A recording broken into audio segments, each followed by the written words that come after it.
The former headmaster of Auckland's Dilworth School has been grilled for his role overseeing teachers involved in decades of abuse. Murray Wilson appeared at the Abuse and Care inquiry yesterday and denied allegations were ever covered up by the school during his time. I want to state categorically that at no point did I, nor the trustees, nor any Dilworth staff attempt to cover up reports of abuse or turn a blind eye to it. This allegation is very distressing to me personally. Distressing to him personally. Interesting.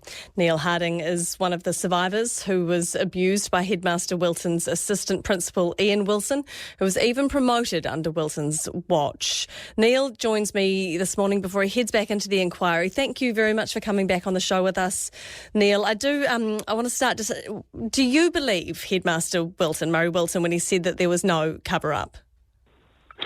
Dilworth have been maintaining a position and a narrative for decades of, firstly, of not responding to questions that they don't want to answer, and secondly, maintaining that they really they're not accountable for anything. It's terrible what the pedophiles have done. What we're seeing is some inconsistencies with that, really. Maintaining, he was quite adamant yesterday that there was no cover-up, there is no cover-up, but by the end of questioning, we discovered that he had been, he admitted that they didn't investigate adequately complaints of abuse. He was writing the most beautiful references for pedophiles to go into other institutions. He did not seem to understand the definition of actually what child abuse was. And I'm not sure what their definition is of cover-up. Because it's fairly inconsistent with what, as a survivor group, what we believe. Yeah, because your point about the definition of child abuse. So he admitted that when it came out that former teacher Rex McIntosh had been showering with the boys, he didn't believe it to be sexual abuse. Murray Wilson didn't believe it to be sexual abuse. It was a misdemeanor that, he did qualify that as a misdemeanor. And what did you think hearing that it was a misdemeanor? It's just, you start to see where the problem has been, all along is, it's a narrative. It's a narrative that's been strongly held and we're just so grateful that the Royal Commission is able to get these guys to answer questions that they've refused to answer and put their existing narrative to the test. And it's probably, I've got to be careful how much I comment on that. Yeah, I recognise on the judgments of the narrative. But it's going to be a wonderful opportunity for the Royal Commission and the independent inquiry to consider what has been said, how that fits against the survivor statements, and I'm really looking forward to today. Yeah, we'll talk more about today in a minute, but Murray Wilson also said that he dealt with and I don't know how much you can talk to this, but that he dealt with the abuse that he knew about. Do you accept that? He did remind us a number of times that was 40 to 50 years ago, so his memory is unclear on a number of things, so he may have forgotten about other incidents. Does it feel like 40 to 50 years ago for you and the other survivors and victims of the pedophiles? It's like yesterday. Yeah. It's like yesterday.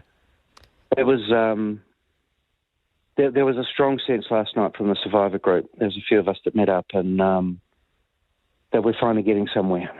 Yesterday was a big day for us, a really big day.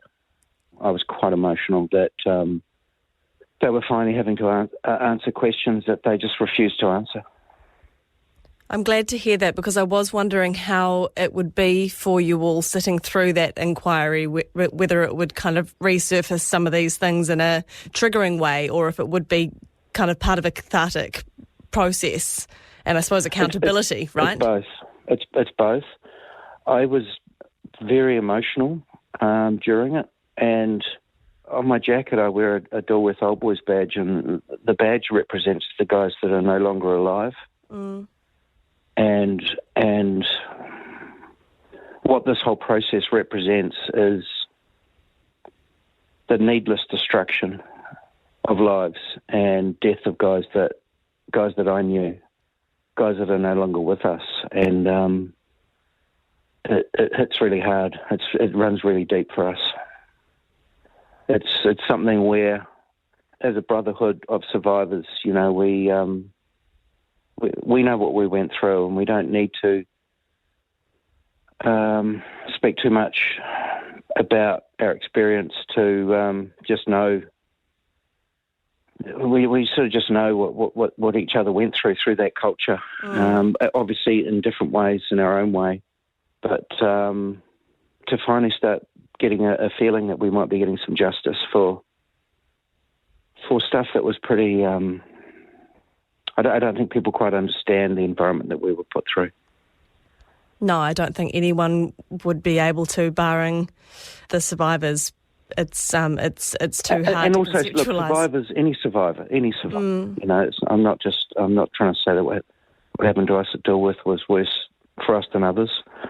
It's tough when you're a child to experience loss of innocence and inside an environment that doesn't recognise and won't validate even what's happened to you. Neil, you mentioned looking forward to what was coming up today. Tell us a bit about what we can expect. Derek Firth, Aaron Snodgrass, the current chairman of the board, previous chairman of the board, they're going to be questioned. We just look forward to that. We look forward to these people answering questions that they just haven't answered. Well, exactly. And we've been trying to talk to the Trust Board, and they keep saying that they refuse to speak until after the inquiry. I mean, I remember the first time you and I spoke, you talked about the code of silence that was hammered into you when you first started at the school. Do you think that code of silence is still being perpetuated by Dilworth? Look, it's part of the narrative. It's just part of the status quo, really. It's taken a Royal Commission to get these guys to answer questions. And I look forward to more people being asked questions that might be questions that they've been able to skirt in the past, but won't be able to today. Hey, Neil, thank you so much for your time, and kia kaha for today to you and all of the other survivors. Thank you, Tova. That was Neil Harding, survivor of abuse at Dilworth School.